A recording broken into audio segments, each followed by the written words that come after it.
for this biographical look at the life of Seamus Heaney, the Northern Irish poet. I'm going to do a very un-Irish thing here and start on time. So as you came in, somebody may have handed you one of the sheets which basically gives you the script for the event and hints at the running order for the poems and the slides that you're going to see.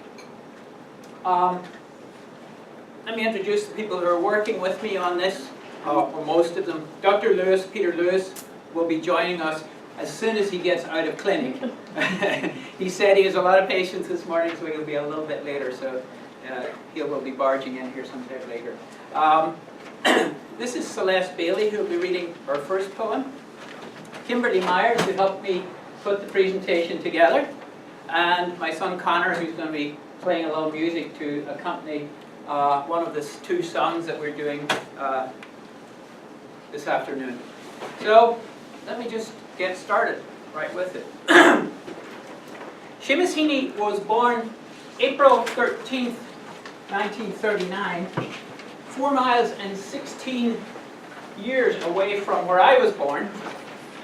And we'll give you a little geography lesson as we start here. This is the United Kingdom and Ireland. And zooming in on Northern Ireland, we're going to get to the area where we both grew up. Thank you, Google Drive, for being on full screen. This is that area around Lough Neagh. We'll just back out one more and you can see the big. This is Lough Neagh here, and that's Lough Beg, and that's the Bann River going north from Lough Neagh. My personal first encounter with the Heaney family came when I was about 5 years old and writing in my daily journal in my elementary school, Rocktown National. Beneath the image of a spindly, horned creature ascending a ramp into a cattle truck, I had written the words, "Paddy Heaney came and took away our Johnny." Paddy Heaney, Seamus Heaney's father, was a small farmer and a cattle dealer.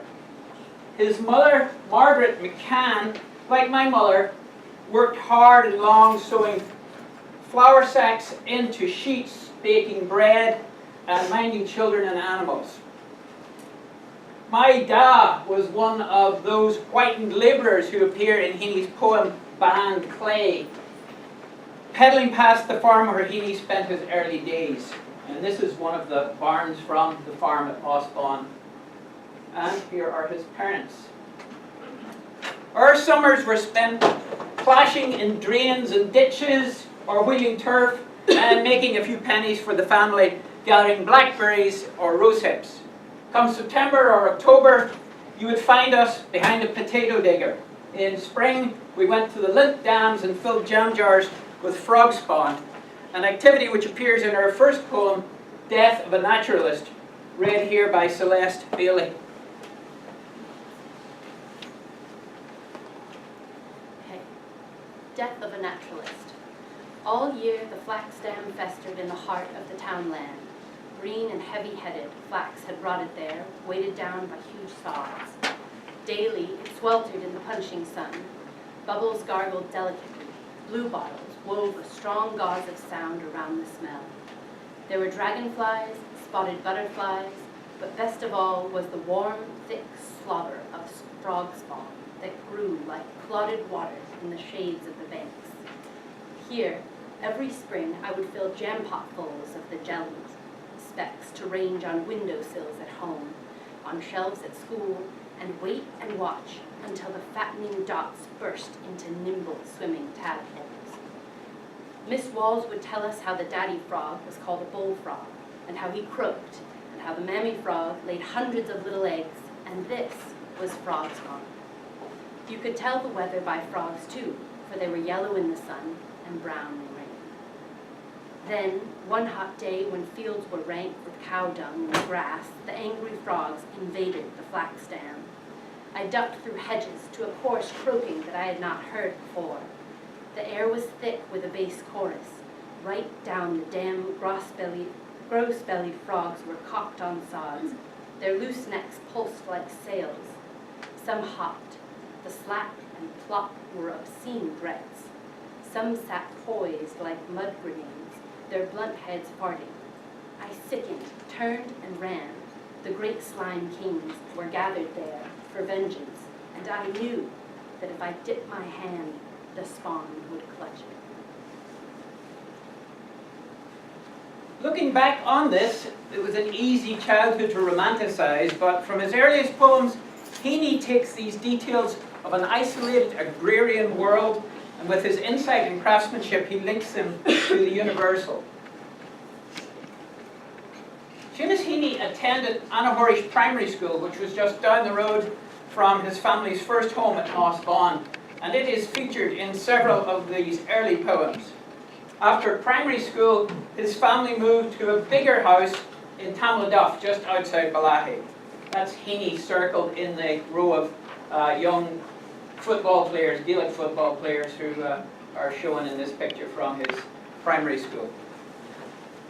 Here's a poem of reminiscence for his first home and for his aunt, who was a major presence in it, read by Kimberly Myers. Mossbawn, Sunlight. There was a sunlit absence. The helmeted pump in the yard heated its iron. Water honeyed in a slung bucket, and the sun stood like a brittle cooling against the wall of each long afternoon. So her hands scuffled over the bakeboard. The reddening stove sent its plaque of heat against where she stood, in a flowery apron by the window. Now she dusts the board with a goose's wing. Now sits, broad-lapped, with whitened nails and loosening shins.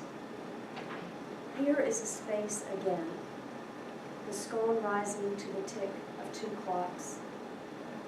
And here is love, like a tinsmith scoop, sunk past its gleam in the meal bin. When Heaney was 11, he passed the UK's national qualifying exam and won an academic scholarship, which sent him to St. Columb's College, a boarding school in the city of Derry, about 30 miles west of his home. Heaney was a natural linguist, and here he was introduced to French, Irish, and the study of Latin. Classical myth and legend would provide images for many of his future poems. In 1957, Heaney went to Queen's University, Belfast, on a scholarship where he majored in English language and literature, and he added Anglo-Saxon Old English to his languages. And then he studied to be a teacher at St. Joseph's, the Catholic Teacher Training College in Belfast.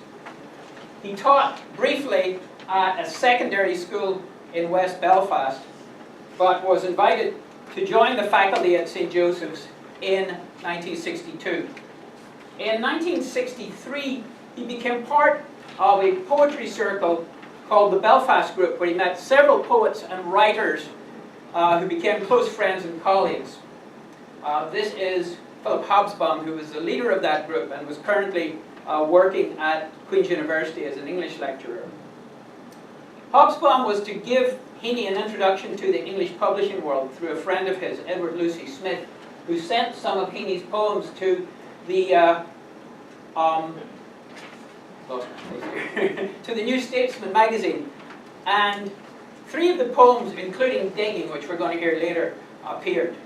Faber Publishing House contacted him and encouraged him to submit a portfolio of poems to them, eventually publishing his first book and all subsequent Heaney volumes in Britain and Ireland. By 1966, Heaney was already a local celebrity.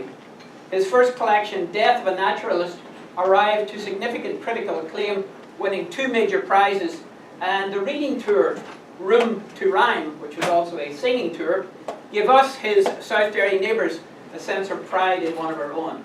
The people accompanying him, the poet on the left of him is Michael Longley, a longtime friend, and the guy on the right with the guitar is Davy Hammond, who was also a lifelong friend. Heaney is in the middle. Dating from this first collection, with its comparison of the poet's work with that of his father, has become one of his most famous poems. Peter was going to read that, but since he hasn't made it yet, I'm going to take over here. Digging. Between my fingers and my thumb, the squat pen rests, snug as a gun. Under my window, a clean rasping sound when the spade sinks into gravelly ground. My father digging. I look down till his straining rump among the flower beds bends low, comes up 20 years away, stooping in rhythm through potato drills where he was digging. The coarse boot nestled on the lug, the shaft against the inside knee was levered firmly. He rooted out tall tops, buried the bright edge deep to scatter new potatoes that we picked, loving their cool hardness in our hands. By God, the old man could handle a spade, just like his old man. My grandfather cut more turf in a day than any other man on Toner's bog. Once, I carried him milk in a bottle, corked sloppily with paper. He straightened up to drink it, then fell to right away, nicking and slicing neatly, heaving sods over his shoulder, going down and down for the good turf, digging. The cold smell of potato mould, the squelch and slap of soggy peat, the curt cuts of an edge through living roots awaken in my head. But I've no spade to follow men like them. Between my finger and my thumb, the squat pen rests. I'll dig with it.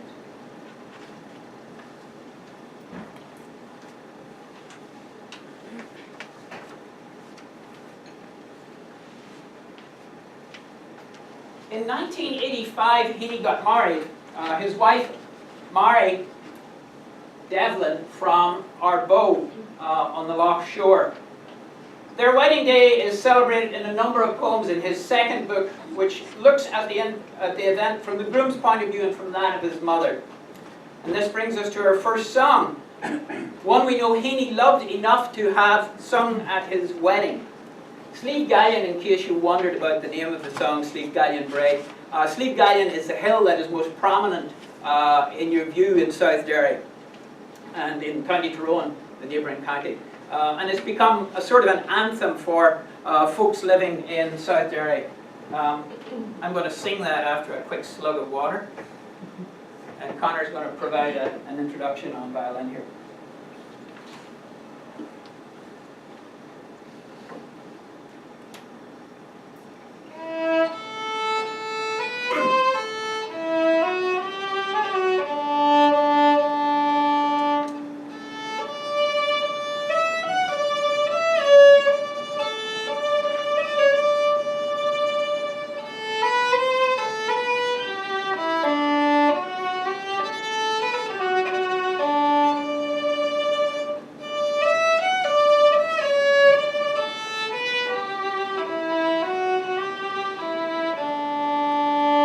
As I went a-walking one morning in May, to view yon fair valleys and mountains so gay, I was thinking on the flowers all a-going to decay that grows around ye bonny, bonny Slieve Gallion Bray. My name is Joe McGarvey, as you may understand. I come from Derry Guinnett, where I owned a farm of land. But the rents are getting higher, there I can no longer stay.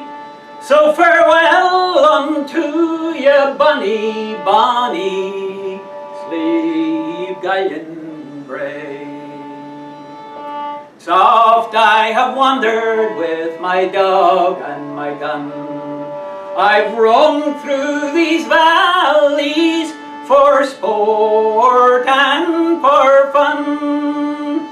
But those days are now all over, there I can no longer stay. So farewell unto ye bonny, bonny Slieve Gallion Bray. It's oft of an evening with the sun in the west, I've roamed hand in hand with the one I love the best, but the joys of youth have vanished, and she is far away. So farewell unto ya, bonny, bonny, sleep galleon braes. It's not for the want of employment at home that causes the sons of dear old Ireland to roam. It's them tyrannizing landlords, well, they would not let me stay. So farewell unto ya, bonny, bonny, sleep galleon braes. Farewell to old Ireland, that land that is so green, to the parish of Lisson and the cross at Ballinasgreen. May good fortune shine upon you while I am far away, and a long farewell to bonny, bonny, sleep galleon braes.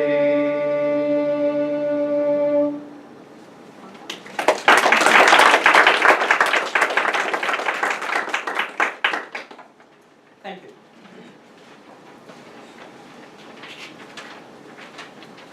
We move on to the mid part of Heaney's life now. In 1966, Heaney, now a parent, became a lecturer at Queen's University, Belfast. He taught there from 66 to 72, and following a short period as a guest faculty member at Berkeley in California, he left Belfast and went to live in the Republic of Ireland in a rented cottage in Glanmore, County Wicklow, where he made an effort to commit completely to writing. At the beginning of the 1970s in Northern Ireland, we were living through bombings, sectarian shootings, tit-for-tat killings, and then in 1972, Bloody Sunday, where the British Army shot 13 protesters at a civil rights march in Derry, which had turned violent. At the beginning of the Heaney wrote a series of now famous poems exposing our neighbourly bloodletting in stark terms. This was not an easy thing to do, and it met with resistance from other poets, wary of mythologizing the violence. In the early 1980s, Heaney bought one of my pictures, which you can see over here, Church Island. It appeals to the poet, I realise now, because it complements the description of the place, Loch Beg, in his poem, The Strand at Loch Beg, which was written in honour of his cousin, Colin McCartney, who was a victim of one of those random sectarian killings. The poem is underneath the picture there, so afterwards, if you feel like it, you can read the poem. In poems like Casualty, which I'm going to read shortly, and Punishment, which Kimberly's going to read, Heaney described in detail the sense of divided loyalties and heartbreak that many of us felt during the Troubles. However, even when his words were being dissected by academics and intellectuals worldwide, his poems held little South Derry dialect rhymes. These told us, his former neighbours, that we were not forgotten in the big world of American universities and international speaking tours. As I read Casualty for you, let me point out the bolded near rhymes, which are rhymes when they're spoken in a native accent. Casualty is his story of a friend of his who was killed in a bombing during the period around the mourning for the people shot by the army in Bloody Sunday in Derry.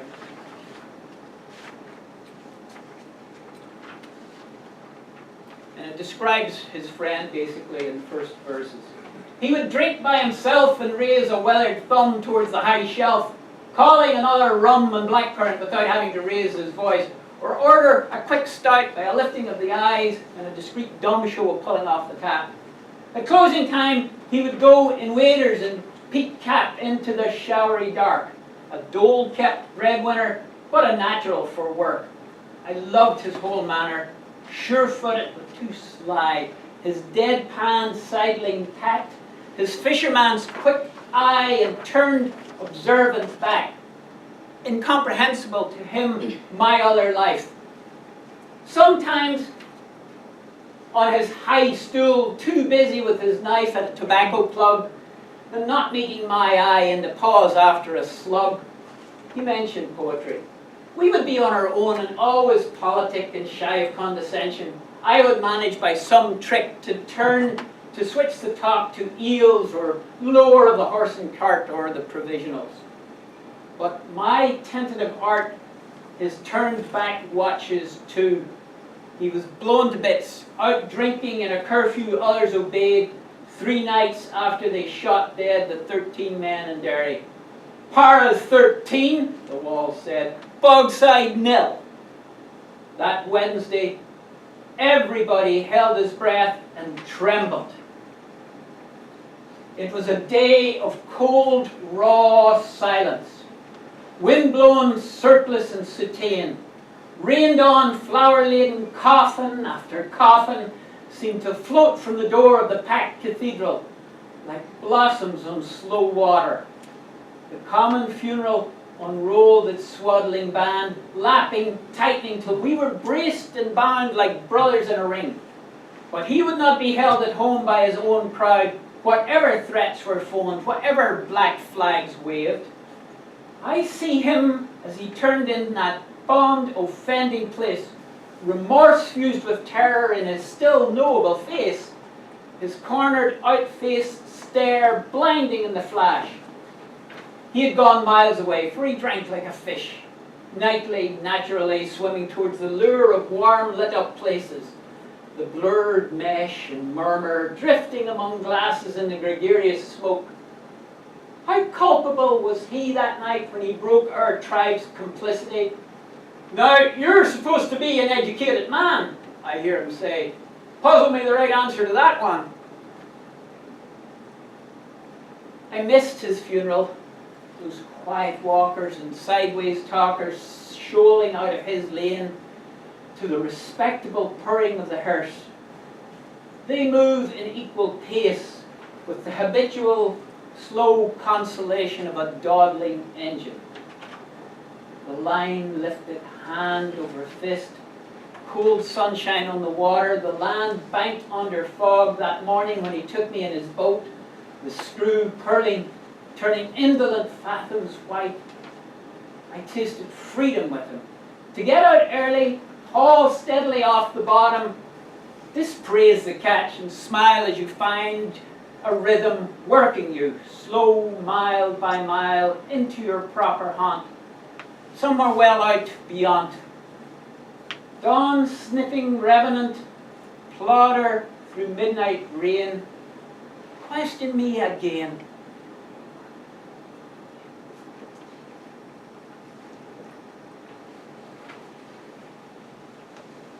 Boglands are a significant part of the Irish landscape, and some of the most famous poems from Heaney during this period are inspired by archaeological finds from Danish and Irish bogs where bodies were uncovered in the peat. These bodies, or parts of bodies, seem to have been sacrifices or the victims of punishment killings. One of his most famous ones is Punishment, which compares the victim of one of these killings to one of the victims of a tarring and feathering to sort of discipline a young woman who might have been going out with a British soldier. It's going to be read to you by Kimberly Myers. So this is Heaney looking at an earlier period of time and thinking about how that corresponds with his own era. Punishment. I can feel the tug of the halter at the nape of her neck, the wind on her naked front. It blows her nipples to amber beads. It shakes the frail rigging of her ribs. I can see her drowned body in the bog, the weighing stone, the floating rods and boughs.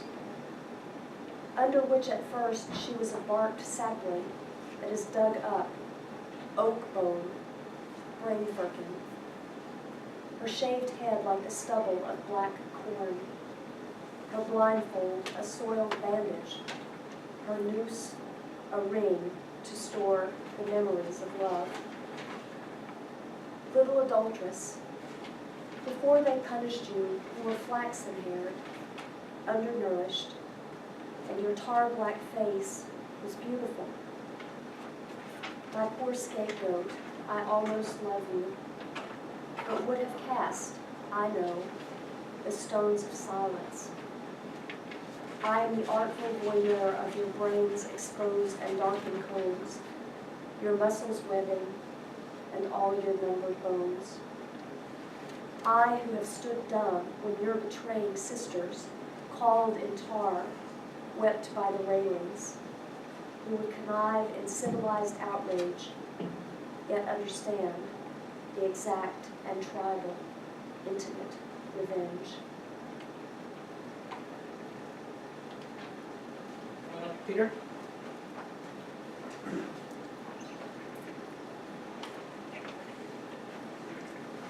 In the mid-70s, Heaney returned to teaching, becoming a member of faculty at Carysford College, a teacher training school outside of Dublin. He then moved his family to a more comfortable and conventional home in Sandymount in the city suburbs, but he retained Glanmore Cottage as a writing retreat, finally buying it in 1988. This is his family photographed in the backyard of their house in Dublin. Heaney's parents passed away in 1984 and 1986, and the next two poems we have express his feelings about them and their place in his poet's imagination. First, a poem for his father, Paddy Heaney, then two for his mother, Margaret McCann. We're going to do clearances 3 and 5, but in reverse order, 5 and 3 when Kimberly reads. So we're going to start with Celeste Bailey reading this poem to his father, Paddy Heaney, called Harvest Bow. The harvest bow. As you plaited the harvest bow, you implicated the mellowed silence in you, in wheat that does not rust, but brightens as it tightens, twist by twist, into a knowable corona, a throwaway love knot of straw. Hands that aged round ash plants and cane sticks and lapped the spurs on a lifetime of gamecocks, harked to their gift and worked with fine intent until your fingers moved somnambulant. I tell and finger it like braille, gleaning the unsaid off the palpable, and if I spy into its golden loops, I see us walk between the railway slopes, into an evening of long grass and midges, blue smoke straight up, old buds and plows and hedges, an auction notice on an outhouse wall, you with a harvest bow in your lapel, me with a fishing rod, already homesick for the big lift of those evenings as your stick, whacking the tips off weeds and bushes, beats out of time and beats but flushes, nothing. That original town land, still tongue-tied in the straw tied by your hand. The end of art is peace, could be the motto of this frail device that I have pinned up on our deal dresser like a drawn snare, slipped lately by the spirit of the corn, yet burnished by its passage and still warm.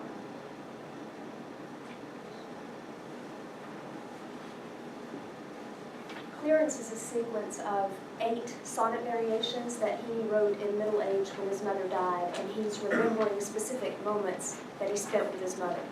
So I'll start with Clearances 5. These are wonderful poems. The cool that came off sheets just off the line made me think the damp must still be in them.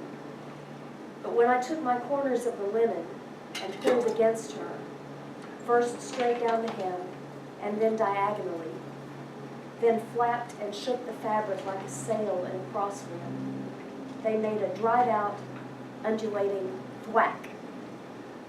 So we'd stretch and fold and end up hand to hand for a split second, as if nothing had happened.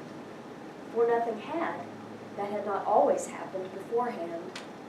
Day by day, just touch and go, coming close again by holding back, in moves where I was X and she was O, inscribed in sheets, she'd sewn from ripped out flour sacks.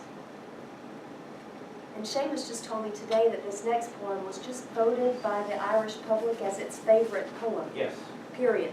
It also happens to be my favorite poem, and I was fortunate enough to meet Seamus Heaney, who was my commencement speaker when I graduated with my PhD.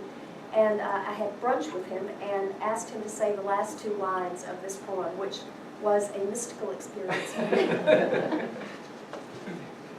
When all the others were away at Mass, I was all hers as we peeled potatoes. They broke the silence, let fall one by one, like solder weeping off the soldering iron.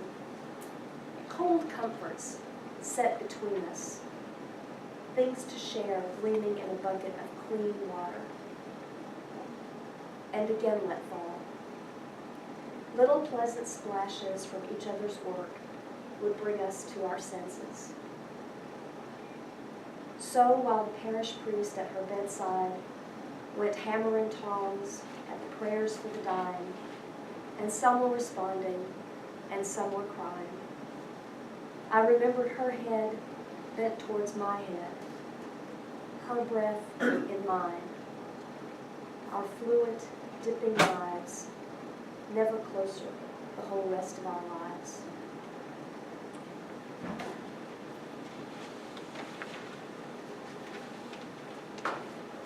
While Heaney was a poet who spoke to the serious issues of his time, humour and lightheartedness were part of his character. All Irishmen of this generation, and my own generation, were expected to have a party piece, something that you could stand up and recite, perform, do at any social event where entertainment was required of you. This is part of Irish tradition. My wife, who's Irish-American, tells stories about when she was a kid. People would come to visit and they were expected to sing a song or do something for the visitors. I went through the same, and my kids have not been spared it either. So this was Seamus Heaney's party piece. He never said he was much of a singer. He said he growled this out, which is like a growling kind of singing. But the song is The Voyage of the Calabar, which is a comic song from the 19th century in the barging tradition. And it's all full of mock seafaring terms and stuff like this. The character in the story is trying to get from Belfast to Portadown, all of 14 miles. And he decides to hitch a ride on a river barge going along the Lagan Canal. So here's his story. Come, all you dry land sailors, and listen to my song, for it's only 40 verses, and it won't detain you long. It's about the adventures of this here Lisburn tar, who sailed as a man before the mast on the good ship Calabar. Now the Calabar's a spanking craft, copper-bottomed fore and aft. Her helmet stuck out way behind, and her wheel had a great big shaft. With half a gale to swell each sail, she'd make 1 knot per hour. She's the fastest craft on the Lagan Canal, and she's only 1 horsepower. Now the skipper, he was a strapping lad, he stood just 4'2". His eyes were green and his nose was red and his cheeks were Prussian blue. He wore a leather medal that he won in the Crimea War, and the captain's wife was passenger cook on the good ship Calabar. Now the skipper, he says to me, "Me lad, look here, me lad," says he, "would you like to be a sailor and sail the raging seas? Would you like to be a sailor on stormy seas to roll? For we're outward bound for Portadown with a half a ton of coal." Next morning we set sail, the weather being sublime, and passing under the old Queen's Bridge, we heard the Albert chime. 'Tis then we came to the Gasworks Strait, a very dangerous part, and we ran head on to a lump of coal that wasn't marked on the chart. Then all became confused on, the stormy winds did blow. The boatswain slipped in an orange peel and fell into the hold below. "Put on more steam," the captain cried, "for we are sorely pressed." And the engineer from the bank replied, the horse is doing his best. And we all fell into the water and then let out a roar. There was a farmer standing there, and he threw the end of his suspenders and he pulled us all ashore. No more I'll be a sail I oar, nor sail the stormy main. And the next time I go to Portadown, I will bloody well take the train.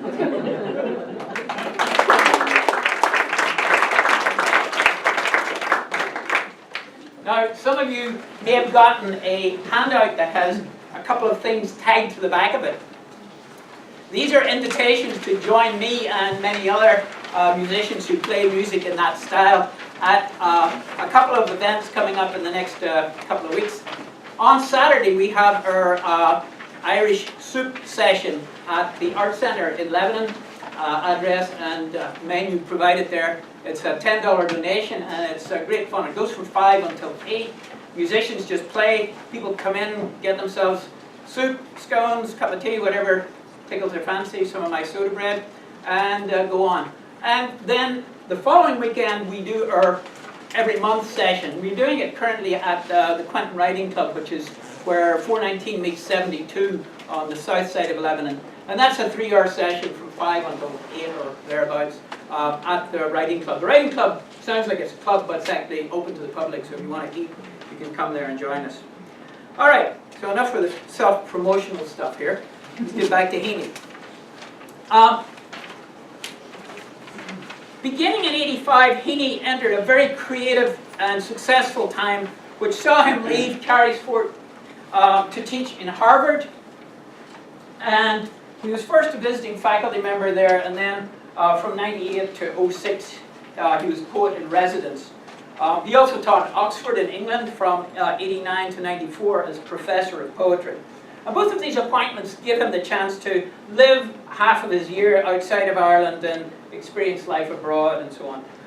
In 1994, he published the volume Seeing Things, which contains further evidence of the freedom he gave himself to be joyful after all those dark